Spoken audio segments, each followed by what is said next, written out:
브룸은 기대 이론에서 인간은 사고와 이성을 지닌 존재이며 현재와 미래의 행위에 대하여 의식적인 선택 행위를 하는 존재라고 가정합니다.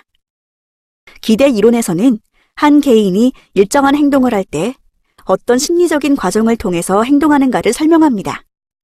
행동에 앞서 어떤 결과를 얻을 수 있을 것인가에 대한 기대로 행동의 여부를 결정한다는 것을 말합니다.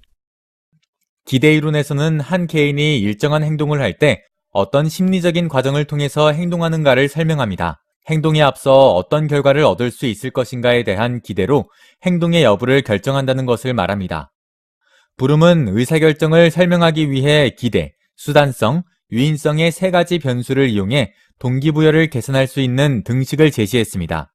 또한 개인의 노력은 개인의 성과라는 1차적 결과와 조직의 보상이라는 2차적 결과를 얻는 과정을 통해 목표를 달성할 수 있다고 봤습니다.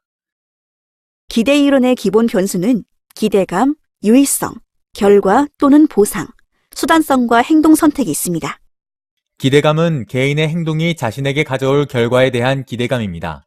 노력이 성과로 연결될 가능성에 대한 기대감이기도 합니다. 노력했을 때 얼마나 목표를 달성할 수 있는가에 대한 주관적 확률로 브룸의 공식에 작용합니다. 유의성은 개인이 원하는 결과에 대한 욕구의 강도입니다. 보상과 개인 목표의 관계를 말하며 그에 따른 결과에 대한 선호도입니다. 1단계 결과가 개인에게 가치 있는 정도를 말합니다. 결과 또는 보상은 행동의 산물로 1차적 결과인 개인의 성과와 1차적 결과인 조직의 보상을 말합니다. 수단성은 개인이 느끼는 1차적 결과와 2차적 결과의 상관관계를 말합니다. 성과가 보상으로 연결될 가능성입니다.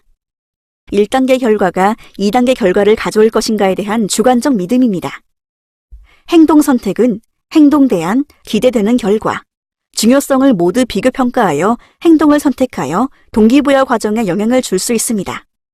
기대 이론을 실제에 적용할 수 있는 방법으로는 다음과 같은 것이 있습니다.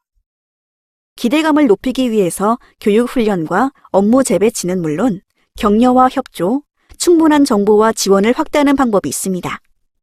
수단성의 수치를 높이기 위해서 약속을 지키는 등의 조직의 상하 간의 신뢰를 높이고 보상 혹은 평가의 기준을 명확하게 합니다.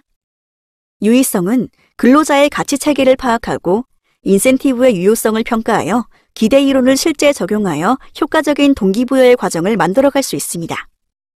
포터와 롤러는 브룸의 기대 이론에 직무와 관련된 변수를 추가하여 수정 기대 이론으로 발전시켰습니다.